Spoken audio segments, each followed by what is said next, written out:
Hello दोस्तों, स्वागत है आपका हमारे यूट्यूब चैनल पे। आशा करता हूँ हमारे द्वारा बनाया गया वीडियो आपके लिए बहुत ही मददगार होगा। अगर ऐसा है तो हमारे वीडियो को ज़्यादा से ज़्यादा शेयर कीजिए, सब्सक्राइब कीजिए हमारे चैनल को और अपने दोस्तों को भी इस चैनल के बारे में बताएं ताकि उनको भी इतने अच्छे कंटेंट और इम्पोर्टेंट वीडियो मिलते रहें। आज का वीडियो हमारा है हिंदी में जो बहुविकल्पी टाइप्स क्वेश्चन आते हैं हाई स्कूल और इंटर में, उससे ही बहुत मोस्ट इम्पॉर्टेंट क्वेश्चन जो हैं छांट के लाया हूँ आपके लिए। इस सेट नंबर 7 है 2024 का। पहला हमारा प्रश्न है, वैदेही वनवास के रचनाकार हैं। क्या है? वैदेही वनवास के रचनाकार हैं। तो वैदेही वनवास किसका है? मैथिली शरण गुप्त हो गए, महादेवी वर्मा हो गई, ठीक है, अयोध्या सिंह उपाध्याय, हरियोध, सियाराम शरण गुप्त। तो इन चारों कवियों में से और कवित्रियों में से ये किसका है? तो ये वैदेही वनवास किसका है? वैदेही वनवास हमारा है, किसका है? अयोध्या सिंह उपाध्याय हरियोध। किसका है? अयोध्या सिंह उपाध्याय हरियोध का है। वैदेही वनवास किसका है? अयोध्या सिंह उपाध्याय हरियोध। अगला हमारा है प्रश्न नंबर 2, प्रयोगवाद के कवि हैं। प्रयोगवाद के कवि हैं। तो प्रयोगवाद के कवि कौन हैं? भूषण, अज्ञेय, सुमित्रानंदन पंत, महादेवी वर्मा। कौन है? तो प्रयोगवाद के कवि कौन हैं? प्रयोगवाद के कवि हैं अज्ञेय। कौन है? अज्ञेय। प्रयोगवाद के कवि कौन हैं? अज्ञेय। अगला हमारा प्रश्न है, भाव विलास के रचनाकार हैं। भाव विलास के रचनाकार हैं। तो भाव विलास किसका है? भाव विलास किसका है? नंबर 1 पर हैं देव, नंबर 2 पे हैं बिहारी, नंबर 3 पे हैं चिंतामणि, नंबर 4 पे हैं मतीराम। तो हमारा भाव विलास किसका है? देव का। किसका है? देव का। भाव विलास किसका है? देव का। ठीक है। अगला देखो, हमारा अगला प्रश्न है चौथा, छत्रसाल दशक किसकी रचना है? छत्रसाल दशक किनकी रचना है? छत्रसाल दशक किनकी रचना है? तो छत्रसाल दशक किनकी है?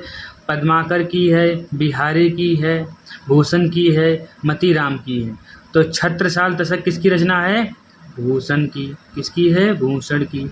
छत्रसाल दशक भूषण की रचना है। किसकी है? छत्रसाल दशक भूषण की रचना है। अगला देखो वीडियो, हमारा 5वां प्रश्न है, काला और बूढ़ा चांद के रचनाकार हैं। काला और बूढ़ा चांद के रचनाकार हैं जयशंकर प्रसाद, गिरिजा कुमारी, कुमार माथुर, सुमित्रा कुमारी चौहान, सुमित्रा नंदन पंत।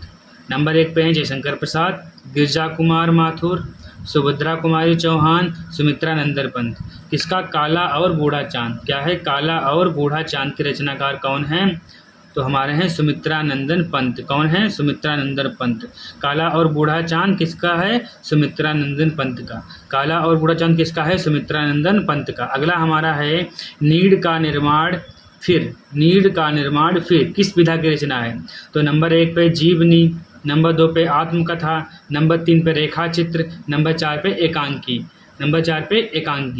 ठीक है। तो नीड़ का निर्माण फिर किसकी रचना है? आत्मकथा की विधा। किसकी क्या विधा है? किस विधा की रचना है? आत्मकथा की। नीड़ का निर्माण किस विधा की रचना है? आत्मकथा।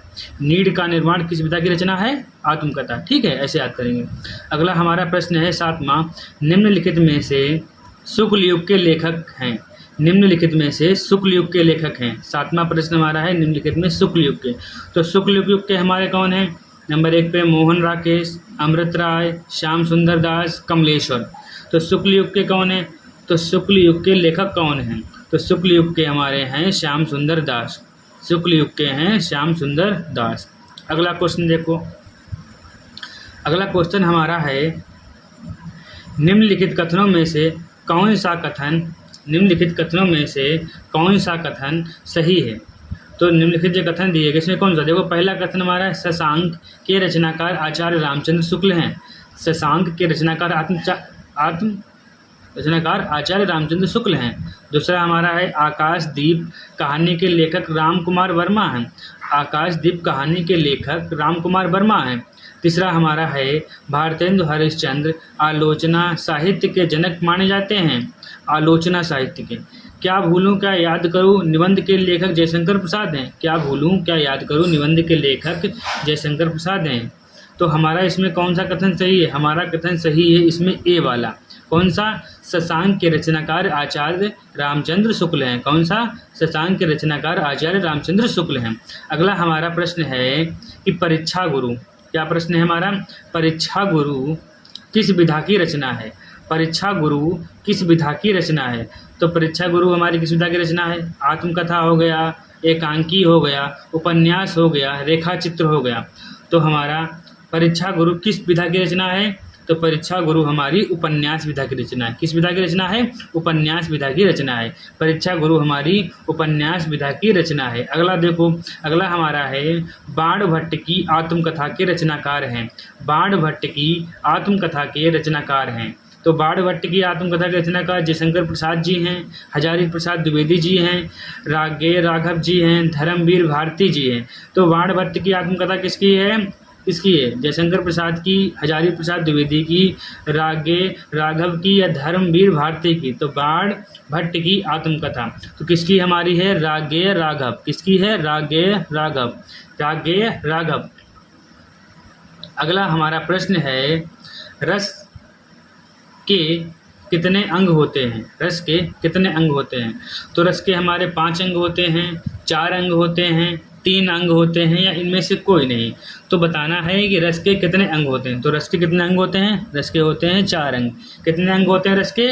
रस के होते हैं 4 अंग।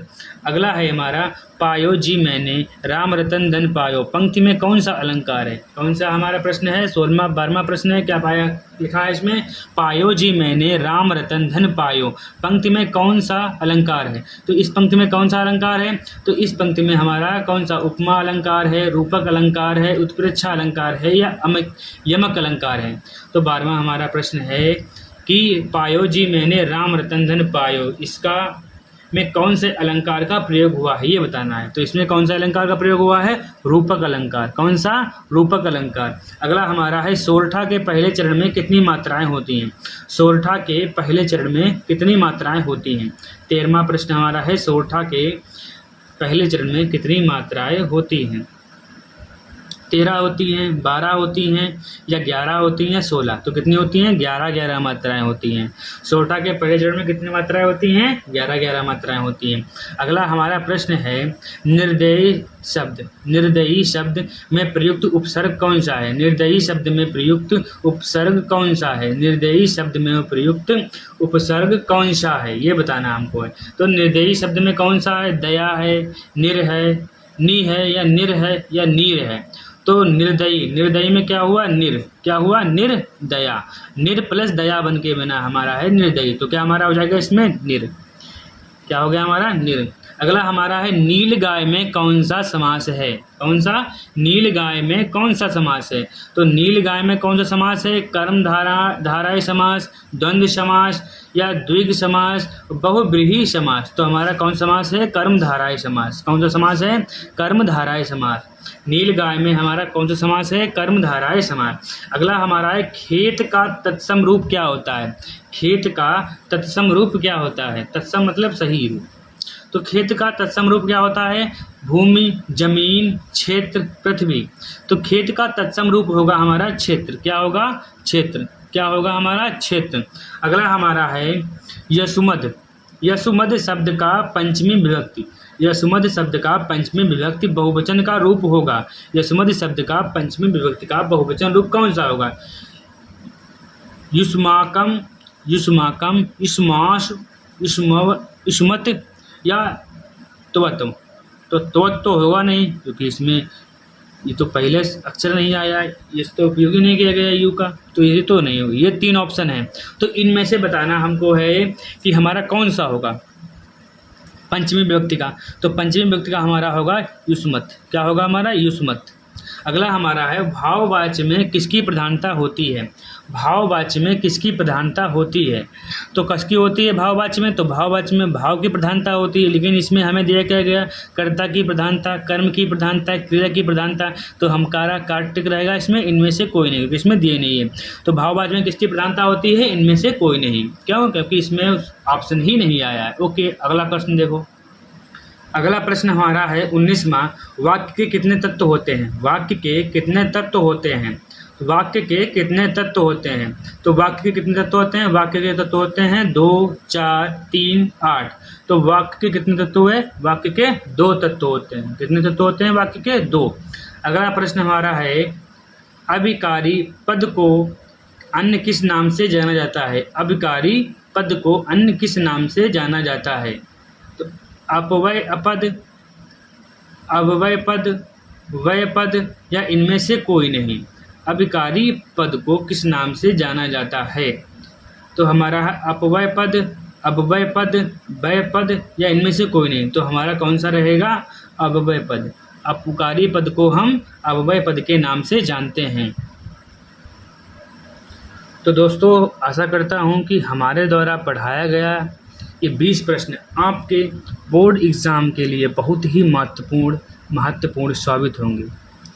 हम आशा करते हैं कि हमारे द्वारा पढ़ाया गया वीडियो आपको अच्छी तरह से समझ में आया होगा और अपने दोस्तों के साथ शेयर करना इसको, और अधिक से अधिक शेयर कीजिए, लाइक कीजिए और सब्सक्राइब करवाइए, जिससे हम वीडियो बनाने का जो मोटिव हमारा है वो और ही ज़्यादा हम उत्तेजित हों। जितनी जल्दी हमारे सब्सक्राइबर बढ़ते हैं, हम आपकी बोर्ड एग्ज़ाम, हाई स्कूल की पढ़ाई तैयारी इतनी अच्छी करवाएंगे कि आप 80+ नंबर ला सकते हैं परीक्षा में। अगर आपने हमारा पढ़ाया हुआ सारा तैयार कर लिया तो हम ये गारंटी लेते हैं कि आप 80+ नंबर ला सकते हैं।